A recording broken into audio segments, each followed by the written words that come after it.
latest at trending na mga balita sa DZRH Showbiz Spotted! Naglabas ng saloobin ng comedian talent manager na si Ogie Diaz tungkol sa di pagkakaunawaan sa pagitan ni sex bomb IZ Trazano Aragon at ng anak nitong si Andre na isang drag artist. Sa isang Facebook post, humirit si Ogie na makikisawsaw lang siya ng slight.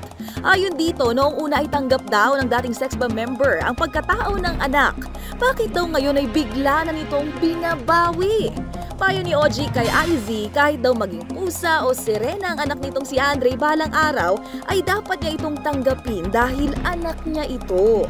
Dagdag pa ng komedyante, may purpose ang existence si Andre sa mundo kung kaya't bilang isang ina ay dapat hayaan niya raw ang anak na mahanap ito. Hindi naman anya ng hamak o nang aapi ng kapwa ang drag artist na si Andre, kaya naman as long as happy ito sa kanyang ginagawa, ay bakit hindi niya na lamang ito suportahan? Ang post ni Ogie Diaz, sinang-ayunan ng ilang netizens. Magunita na kamakailan lang naglabas ng isang mahabang mensahe ang dating sex bomb member na si IZ para sa kanyang anak, kung saan nakasaad dito ang gusto niya lamang ang best para kay Andre, kung kaya't hindi raw siya suportado sa mga bagay na pwedeng ikapahamak ng anak. Habang si Andre naman sinagot ang mensahe ng ina sa pag-aming nagsinungaling siya noon sa isang interview. Sinabi lang daw niyang suportado siya ng kanyang ina upang hindi ito mabatikos. Mahal niya raw si IZ pero ayaw niya namang mamuhay sa isang kasinungalingan. Umani ng samot-saring reaksyon mula sa netizens ang ngayoy burado ng 1,000 peso weekly meal plan na ibinahagi ng aktres at businesswoman na si Neri Naig Miranda. Hirit ng ilan, hindi naman daw makatotohanan ng 1,000 pisong budget para sa isang buong linggo.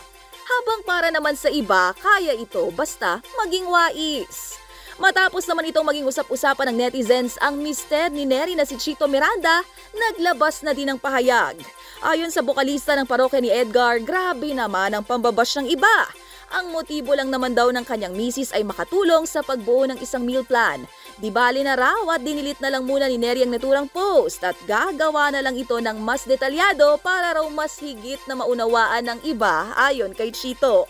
Magunita na mula pa noong 2019, laman na ng social media accounts ni Neri Naig Miranda ang mga ganitong klaseng content sa ilalim ng #Nery's Weekly Meal Plan.